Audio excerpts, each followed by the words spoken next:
Welcome to Saturday, peeps, if that's still a word that people use. I don't fucking know. Coffee Doug here. I've got my Waffle House coffee cup, and I'm drinking some Red Stag Jim Beam in my coffee that Water Pipe bought me, and it's delicious. It's so good, I wouldn't have expected to like that kind of whiskey in my coffee.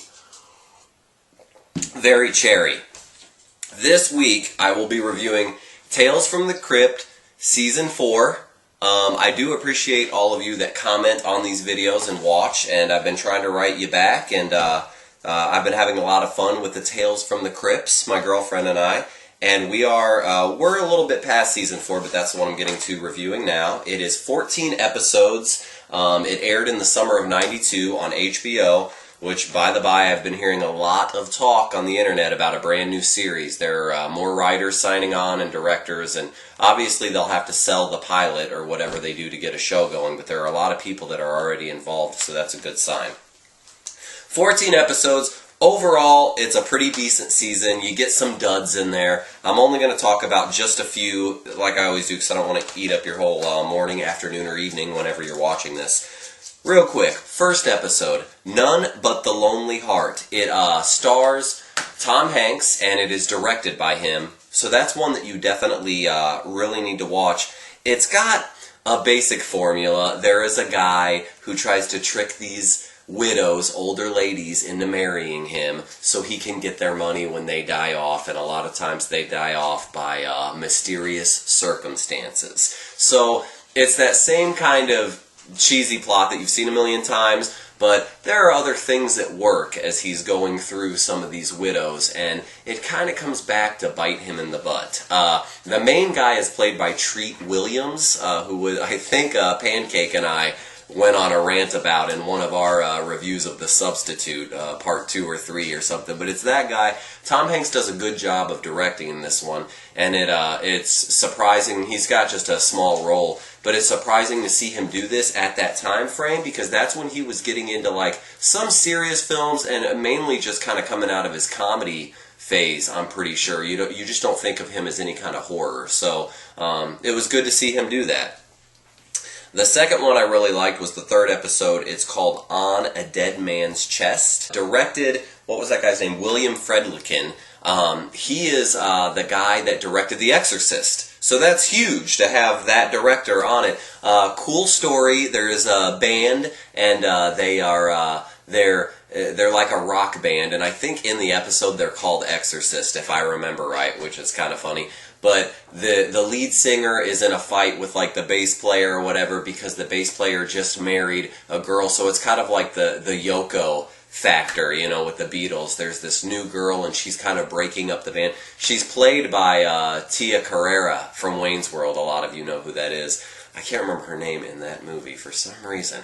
But, so this guy's all pissed off, and he hates this new wife that's in the band. And one of the groupies convinces him to go to some kind of like shaman, kind of mystical voodoo guy and get this tattoo that'll change the way he views things and thinks. And it's weird the way, like, I don't know why I picked this episode as much to talk about, because it's kind of like such a cheesy whole plot. Like, it's weird. However, when he gets the tattoo, things start getting really effed up, and it just gets really creepy, and he just starts to lose it. He's continuously kind of going insane. So that I liked it because it had a few people you recognize. The director of The Exorcist, it had to do with, and it does kind of have to do with some kind of possession via the tattoo. You'll see, that's not really even any spoilers, but, you'll appreciate it. So watch that one for sure. The next one I wanted to talk about was Beauty Rest. I think that's like the 5th episode.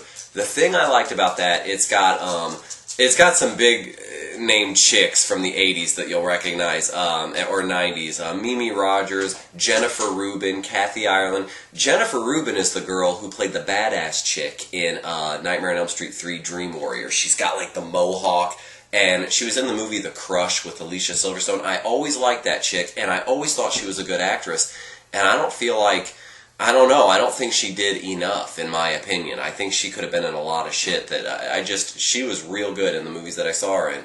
But basic movie, a beauty queen drama, which usually doesn't appeal to me to watch. But there's an older beauty queen pageant contestant, and she's getting too old to like get commercials and be in things like that. So she starts to find a way to get ahead up and get ahead in the competition by maybe killing people off or doing this or doing that. And it just goes to show when you get greedy like that, things tend to backfire, and maybe you should watch what you wish for.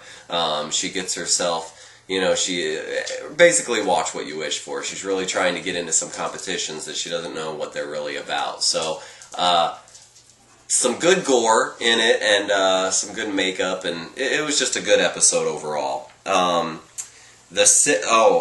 Do I want to talk about that one? You know what, I'm going to skip that one. I'm going to talk about that last because it was my favorite. I'm only going to talk about 3 more, I think. The other one was The New Arrival.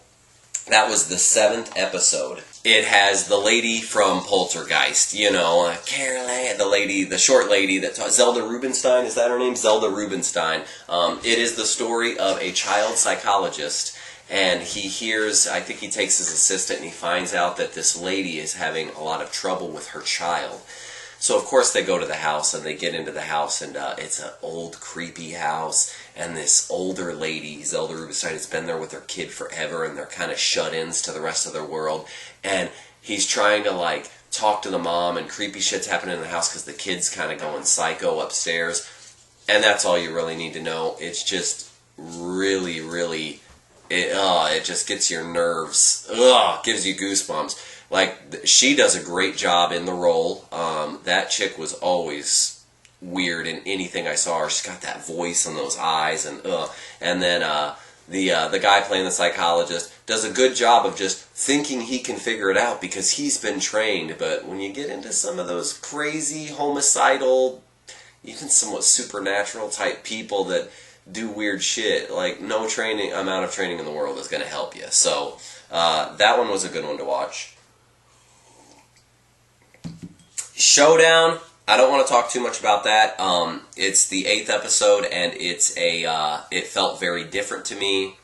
It has to do with a cowboy, and he's stuck in this western town, so it had a Wild West feel, and I always like when Tales from the Crypt changes it up a little bit. You don't have a ton of gore, and one thing I like about the series overall is I do want to say they really do good with mixing comedy and tongue-in-cheek with horror, but sometimes they just decide not to even throw in comedy at all and really make it either try to be real scary or at least be serious. That's one of those episodes. Showdown is good. I think anybody needs to watch that one. I can't really talk about it too much because it'd give it away. Wild West feel, very different than the other episodes. The final one I want to talk about, and not because the other ones are bad, but these were just the ones that really stuck out to me. What's Cookin'? It's the 6th episode. It stars Christopher Reeve. It stars Meatloaf. It's got quite a few people that you'll recognize. Art LaFleur, he plays the cop. You'll notice him as a character actor in so many other things from the 70s, 80s, 90s, and even right around now. It's the story of a couple, Fred and Irma, and they own a diner, and the diner is failing. It's not doing so well. In walks Judd Nelson to help save the day. He's some kind of drifter, and he helps them get their business up and running, and he is serving a meat that is just delicious, if you get my drift. This meat people love it. They can't get enough of it, and you find out in the very beginning they can't get enough of it, but what's the secret ingredient? So that's where it kind of gets into, now they are successful, but that comes at a price morally and ethically.